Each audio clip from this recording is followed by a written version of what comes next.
হাস্যরসে শিবরাম চক্রবর্তী একজন অনবদ্য। গল্প সাহিত্য সম্ভারে তার অবদান অসামান্য।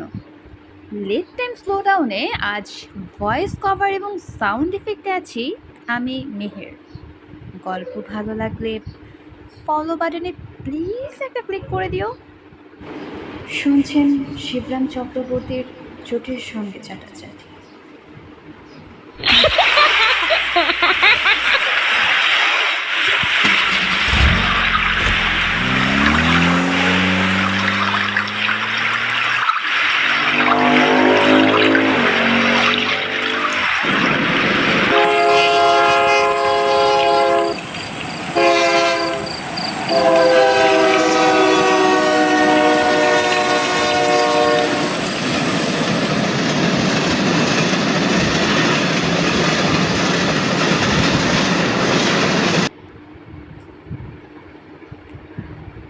না, বিয়ের নিমন্ত্রণ পেলে আর ছাড় নয়। উৎসবের প্রধান অতিথি রূপে বররূপে বাদ গেছি বলে লুচির পাতেও বরবাদ যেতে হবে, এতটা ক্ষতি শিকার আমার গোষ্ঠীতে লেখা না। বরং যতদূর সাধ্য খাদ্যাখাদ্যের উপর দিয়েই তার শোধ তুলতে হবে, এই হচ্ছে আমার মত। অতএব বটকষ্টের বিয়ের নেমন্ত্রণ গ্রহণ করতে দ্বিধা করলাম না। কাছে শ্রীরামপুরের বিয়ে, ঘড়ি ধরে শেষ লোকাল ধরতে গিয়ে স্টেশনে পৌঁছে দেখলাম গাড়ি আমার ধরাধরির অপেক্ষা রাখেনি। আমিও পৌঁছেছি আর উনিও ছেড়েছেন। কামরাগুলি একে একে নাগালের বাইরে চলে যাচ্ছে।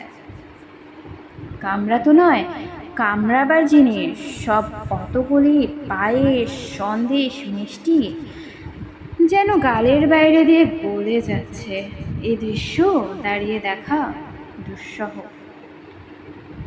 অমন অবস্থায় লোকে মরিয়া হয়ে ওঠে, প্রাণ দিয়ে ফেলতে পরোয়া করে না।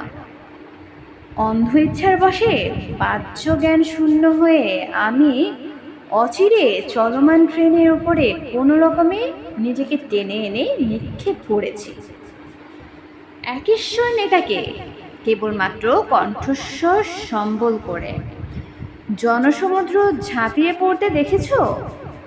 না দেখে থাকলে শ্রদ্ধানন্দ পার্কের উপরে লক্ষ্য রেখো। শ্রদ্ধা ও আনন্দ দুই একদিনে টের পাবে।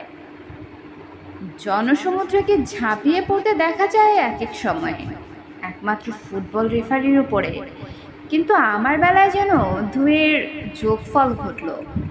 আমিও লাফিয়ে পড়লাম আর অসংখ্য বহু ঝাঁপিয়ে পড়ল একই সঙ্গে। হাতাহাতি দিয়ে জানালা ভেদ করে কি করে যে কামড়াবার গর্বে পা দিলাম জানি নে।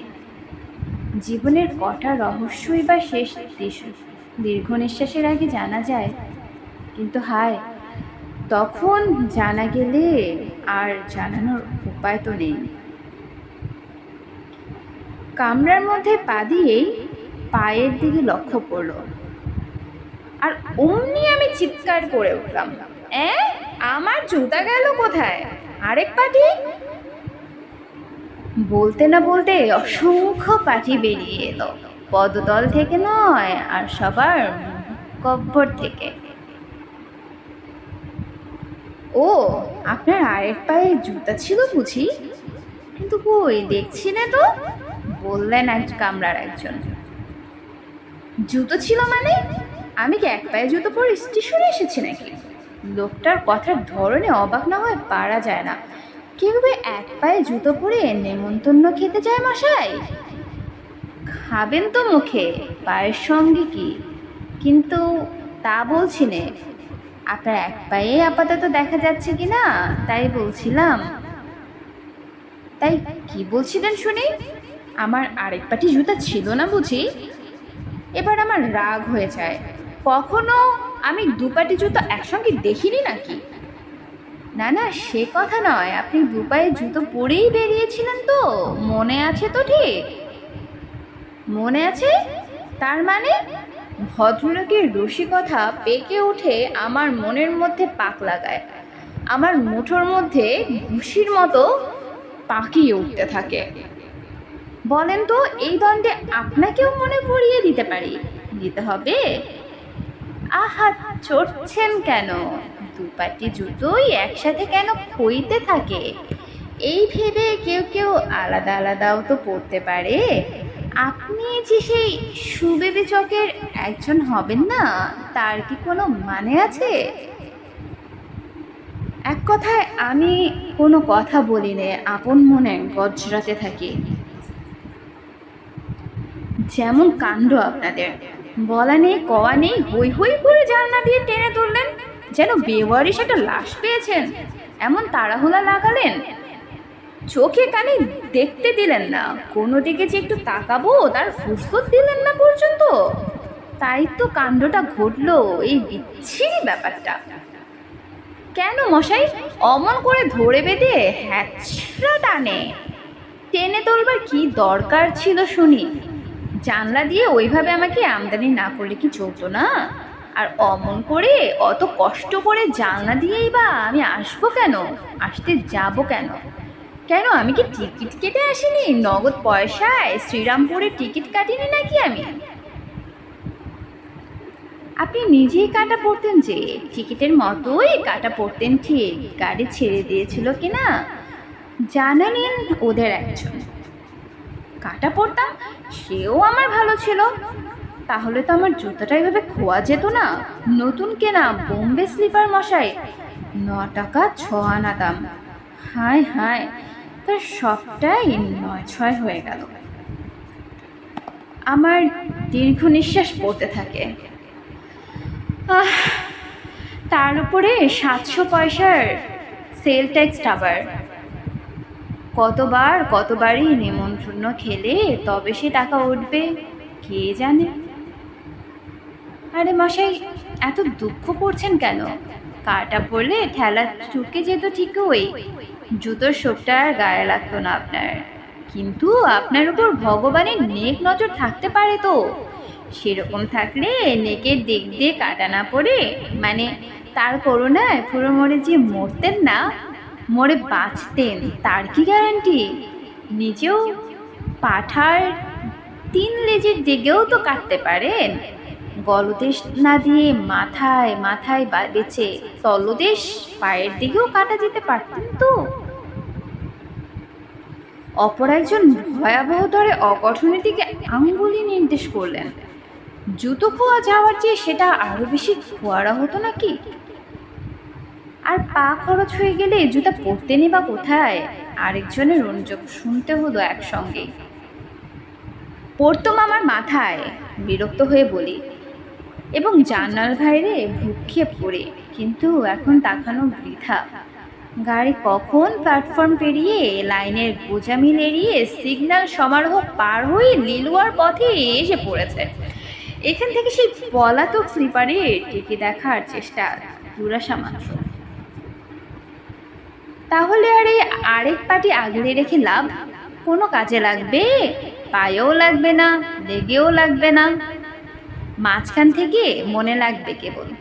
জুতোর কাটার মতোই খচখচ করবে মনের মধ্যে, না আর কাজ নেই।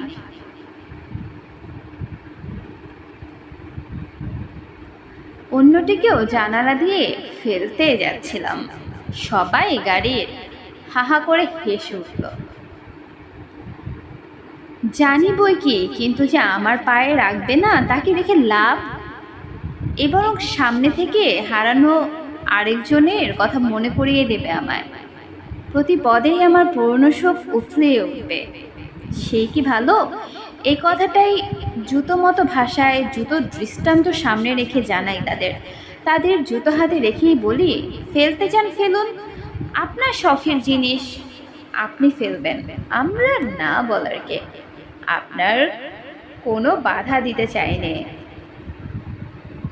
আর বাধা দিলে কি আপনি শুনবেন?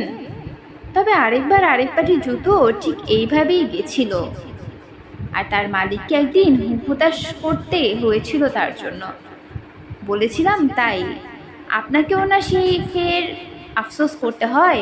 প্রবীণ গছের একজন ফোঁস করে উঠলেন। সেই কথা শুনে কাহিনী না শুনেই ভরকে গেলাম আমি। হাতের জুতো হাতেই থেকে গেল আমার। শুনি তো গল্পটা। গাড়ি শুদ্ধ সবার গলা থেকে নিজের প্রশ্নটাই শুনতে পেলাম যেন।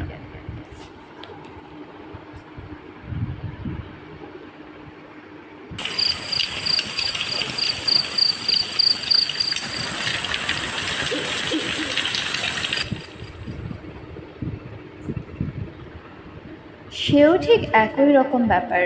হাতের লক্ষ্যে পায়ে ঠেলতে গিয়ে কিংবা সঠিকভাবে বললে পায়ের লক্ষণ হাতের ঠেলায় পড়ে, শেষটায় পস্তানি। এই বলে ভদ্রলোক একটু জিরিয়ে আমাদের কৌতূহল আরও বাড়িয়ে নিয়ে শুরু করলেন। শরৎচন্দ্রের নাম শুনেছেন তো? সাহিত্য সম্রাট শরৎচন্দ্র, তার ওই গল্প। শুরু হলো ভদ্রলোকের। শুনুন তাহলে। তার গল্প বটে, কিন্তু তার লেখা কোনো গল্প নয়। তাহলে তো কংসাবলীতেই পেতেন। এ হচ্ছে তার নিজের জীবনে ঘটিত এক গল্প। শিশির কুমারের থিয়েটারে শরৎচন্দ্র তার নিজেরই কি একটা বইয়ের অভিনয় দেখতে গেছিলেন। অভিনয় তো দেখলেন, অভিনয় দেখে আর কি কষ্ট। তবে কষ্টের ব্যাপার ঘটল তারপরে। পালা শেষ হলে নিজের বাথরুম এক পাটি আর দেখতে পেলেন না। পামসুর এক পাটি যাবে কোথায় আবার? পায়ের কাছাকাছি তো পড়ে থাকবার কথা, কিন্তু তার ত্রিসমিনাতেও নেই। কুসুম চেয়ারের এধারে ওধারে চারধারে পা দিয়ে যতটা হাতড়ানো যায় তিনি তার গোসর করলেন না, কিন্তু কিছুতেই সেটাকে হাতানো গেল না। কাজেই বিরক্ত হয়ে শরৎচন্দ্র আর যে পাটিটাকে হাতের কাছে পেলেন তাকেই হস্তগত করে উঠে পড়লেন। শরৎচন্দ্রের বন্ধুরা থিয়েটারের বাইরে এসে তো অবাক। দেখা গেল শরৎচন্দ্রের খালি পা এবং খালি এক পাটি পামসু, তাও আবার তার যথাস্থানে নেই, পায়ে নেই, হাতেই শোভা পাচ্ছে। অবাক হবার কথাই নয় কি? এ কি দাদা, আপনার জুতো কোথায়? আরেক পাটি দেখছি না যে, চেঁচিয়ে উঠল একজন। আরেক পাটি শু আপনার? দেখতে পেলে শ্রীচরণেই দেখতেন, বললেন শরৎচন্দ্র। কষ্ট করে আর এই শ্রীহস্তে দেখতে হতো না। তবে ওটাকে আর কেন হাতে করে রয়েছেন? ফেলে দিন, জুতো কারো হাতে মানায় না। আপনার তো নয়, জানালেন একজন। হাত জোর জুতোর ওই দৃশ্য তার দৃষ্টিগত লাগছিল। জুতোর এই অপদস্থ হওয়া হয়তো সইছিল না তার। শরৎচন্দ্র চারধারে তাকালেন, বিশেষ করে সেই লোকটিকে দেখে নিলেন একবার, বেশ সন্দিগ্ধ নেত্রেই। তারপর বললেন, ওহো, সেটি হচ্ছে না। 22 টাকা দামে সেদিনের কেনা দামি পামসু আমি এখানেই ফেলে যাব ভেবেছ? চোরবেলা এখানেই কোথাও আড়ালে আছে, তককে তককে আছে। এক পাটি রেখে আর কি হবে, এই ভেবে মনের বইটাকে যেই না আমি একটিকে ফেলতে যাব, অমনি উনি এসে মজা করে এটি কেউ হাতাবেন, পুরো জোড়াটাই হাত সাফাই করবেন না। সেটি হচ্ছে না। আমার পামসু নেক চড়ায় পেয়ে উনি আরাম করে বেড়াবেন, সেটি আমি হতে দিচ্ছি না। এ আমি বাড়ি নিয়ে যাচ্ছি। এই বলে আশেপাশে চোরের আশায় ছাই দিয়ে বিজোর জুতোটাকে বলদ বাবাই করে বাড়ির দিকেই তিনি রওনা দিলেন। তারপর কি হলো? গাড়ির শুধু সবাই আমরা কৌতূহলী হলাম। ভদ্রলোক একটু দম নিচ্ছিলেন। শুনুন না বলি, সে কথাই তো বলছি। চোর হচ্ছে অনেকটা চোর কাটার মতো। কাপড় চোপড়ের কথা যদি লাগে তো ছাড়ানো যায়। সে সময় তিনি কলকাতার অপর পারে হাওড়া পেরিয়ে বাজে পড়ে থাকতেন। তখন ছিলেন সাবেক হাওড়ার পুল। গঙ্গার উপর দিয়ে ট্রামের যাতায়াত ছিল না, হেঁটে পুল পেরোতে হতো। হাওড়ার পুলের মাঝামাঝি এসে শরৎবাবুর মনে হলো জুতোর লোভে লোভে চোরটা তার পাছু পাছু আসছে না তো। শেষটায় একটা জুতোর ছুতায় এসে তার বাড়ির খবর জেনে আর তার সব দামি জুতোদের না ফাঁক করে যায়। না, বেনজলে ঘরে এনে ঘরের জল বার করে দেওয়ার কোনো কাজের কথা নয়, এটাই তিনি ভাবলেন। ডিটেকটিভ বইটা শরৎচন্দ্রের পড়া ছিল নিশ্চয়ই। চোর যে অদৃশ্যভাবে তাকে ফলো করে আসছে সে বিষয়ে তার কোনো মাত্র সন্দেহ ছিল না। আর ফলো করে তার বাড়ির খবর পেয়ে শেষ পর্যন্ত ব্যাটার পড়াতে আরো বেশি ফলদায়ক হোক, এটা তিনি বাঞ্ছনীয় বোধ করলেন না। বাজে শিবপুরের কাজের লোকের আমদানি কেন রে বাবু? তিনি করলেন কি, হাওড়া ব্রিজ পেরোনের কালে মাঝগঙ্গায় খুব ঘটা করে চোরকে দেখানোর খাতিরেই বুঝতে পারছেন সেই অবশিষ্ট অসহায় একমাত্র পামশুটি একেবারে জলাঞ্জলি দিয়ে দিলেন। দিয়ে চোরকে কলা দেখি তবেই নিশ্চিত হয়ে বাড়ি ফিরতে পারলেন।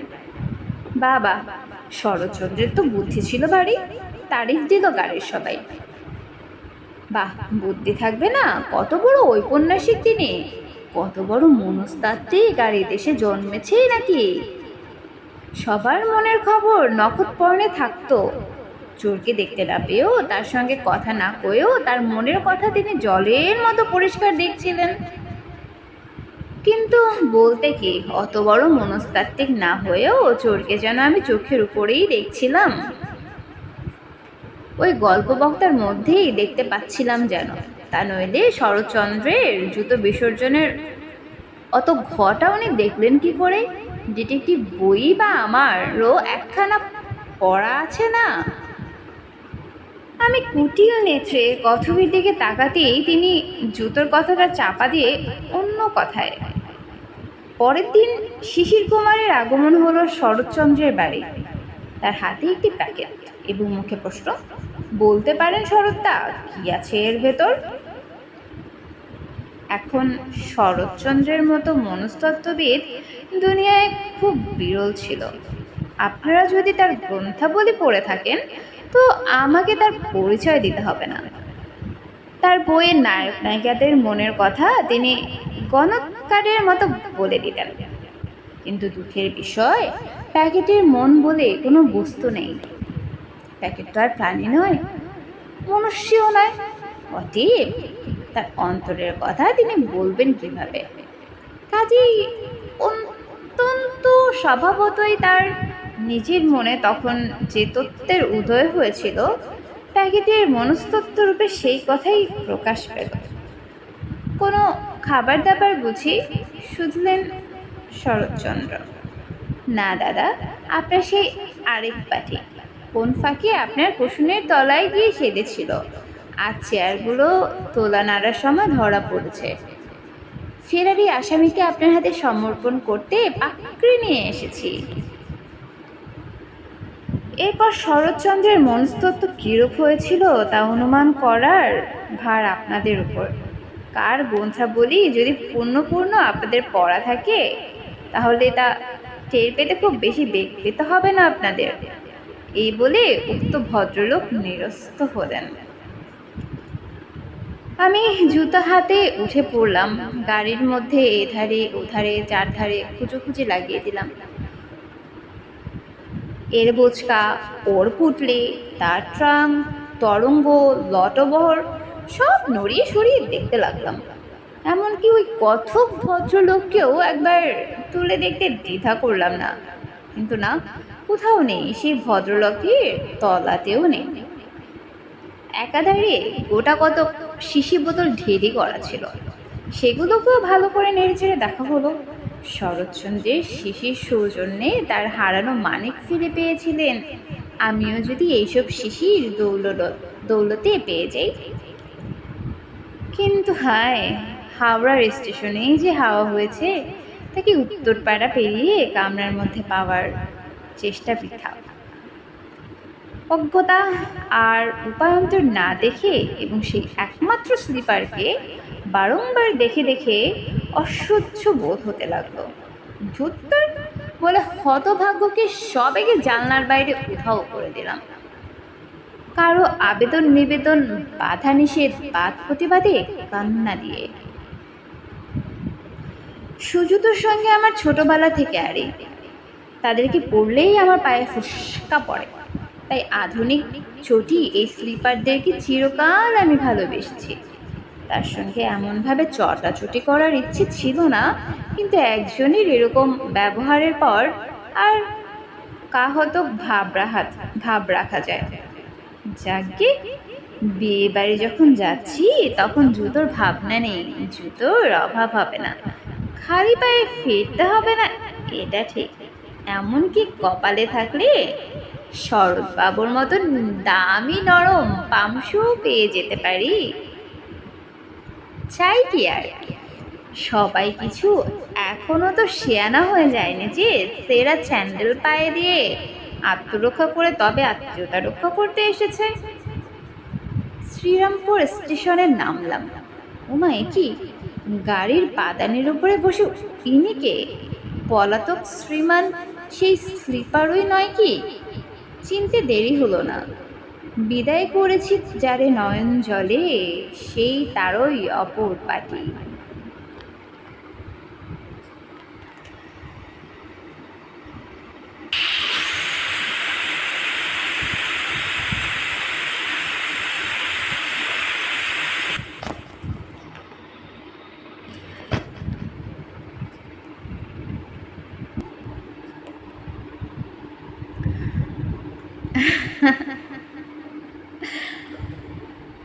কি আর বলবো, সেই হারানো জুতোর আরেক পাটি পাওয়া তো গেল, কিন্তু গল্পের নায়ক যে তার বাকি ছুটি তার আগেই ট্রেনের জানলা দিয়ে পরাগ পার করেছেন।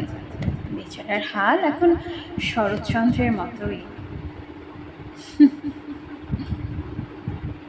এতক্ষণ শুনলেন শিবরাম চক্রবর্তীর চটির সঙ্গে চলাচলি। আমাদের ফলো বাটন তোমাদের একটা ক্লিকের জন্য অপেক্ষা করছে। আজকের গল্পটা কেমন লেগেছে এবং তোমাদের যদি কোনো রিকোয়ারমেন্ট থাকে অবশ্যই কমেন্ট বক্সে জানাবে। শীঘ্রই নিয়ে আসবো নতুন গল্প। Till then, tata.